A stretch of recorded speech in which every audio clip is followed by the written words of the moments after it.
दोस्तों एमका भारत का वह फाइटर विमान है जिसके हमारी सेवा में शामिल होते ही आप चीन और पाकिस्तान की नीति में बड़े बदलाव देखेंगे, क्योंकि जैसे ही भारत के पास एक 5वीं पीढ़ी का फाइटर विमान सक्रिय हो जाएगा, बिल्कुल वैसे ही चीन और पाकिस्तान समेत दुनिया भर के देश ये बात समझ जाएंगे कि अब भारत उस लीग का हिस्सा बन चुका है जिसमें हमसे कोई भी उलझने की हिम्मत नहीं करेगा। और ऐसा संभव करने के लिए भारत अब काफी बड़े कदम उठा रहा है। दरअसल पिछले कुछ समय से हमें एमका को लेकर कोई बड़ी खबर देखने को नहीं मिली, लेकिन अब ये सब कुछ बदल चुका है, क्योंकि हम प्राइवेट कंपनियों के महत्व को समझकर अपने बड़े डिफेंस प्रोजेक्ट में इन्हें शामिल कर रहे हैं। आज से पहले हमें डिफेंस के क्षेत्र में ज्यादा कामयाबी इसीलिए नहीं मिली थी क्योंकि भारत रिसर्च और डेवलपमेंट समेत मैन्युफैक्चरिंग में बड़ी भूमिका निभाने के लिए प्राइवेट कंपनियों का साथ नहीं ले रहा था। लेकिन अब भारत सरकार की नीति में हम बड़े बदलाव साफ तौर पर देख सकते हैं, चाहे नौसेना के लिए शक्तिशाली युद्धपोत बनाने हो या फिर चीन से सटी सीमा पर सैनिकों के बंदूकों के लिए गोलियां, इन सभी में अब प्राइवेट कंपनियां महारत हासिल कर चुकी है, जिसे ध्यान में रखते हुए ही भारत ने इस बात का फैसला लिया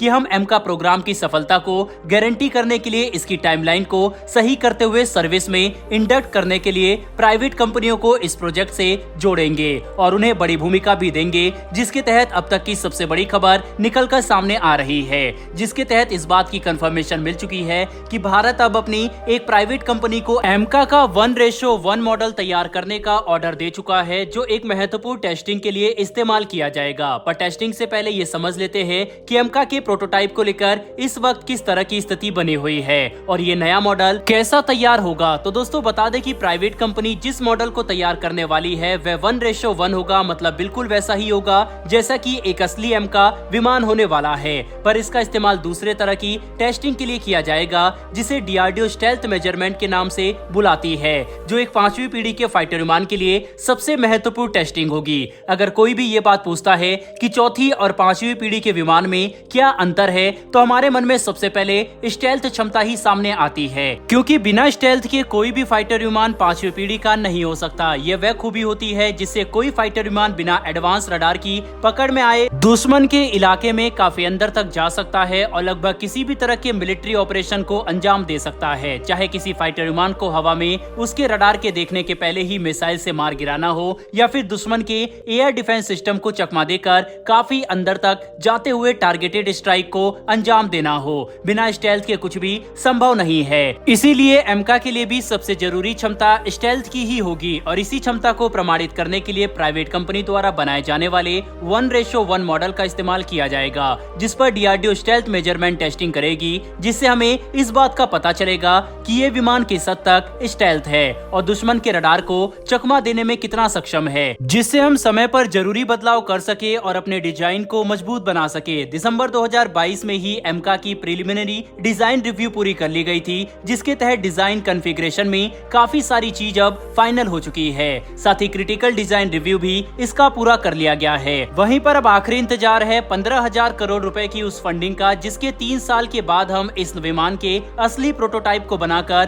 पहली उड़ान को अंजाम देंगे, जो 2026 या 28 तक हो सकता है। इसके बाद बाकी की क्रिटिकल टेस्टिंग में 2 से 3 साल का समय लगेगा। मतलब अगर मौजूदा रफ्तार में देखें तो जिस तरह से प्राइवेट कंपनियां सरकार की अनुमति के साथ एमका प्रोग्राम का हिस्सा बनते दिखाई दे रही है और 1:1 मॉडल के अलावा दूसरे टेस्टिंग भी तेजी से की जा रही है, तो ये कहना गलत नहीं होगा कि आने वाले कुछ सालों में हम एमका की पहली उड़ान तो देखेंगे ही, साथ ही भारत बहुत जल्द ही इसका मास प्रोडक्शन भी शुरू कर सकता है, ताकि 2035 तक हमारे पास अच्छी खासी संख्या में एमका विमान का बेड़ा मौजूद हो, जो भारत के दुश्मनों के लिए एक काफी बुरा सपना होगा। साथ ही हमें यहाँ पर इस तथ्य पर भी ध्यान देना चाहिए कि अब भारत के पास एमका को बनाने के लिए किसी भी तरह की चुनौती नहीं है। इसे विकसित करने के लिए जरूरी सब सिस्टम, रडार और महत्वपूर्ण उपकरणों समेत टेक्नोलॉजी का विकास हम पहले ही पूरा कर चुके हैं। इतना ही नहीं बल्कि इस विमान के लिए इंजन की परेशानी भी अब खत्म हो चुकी है, जिसका मतलब यह है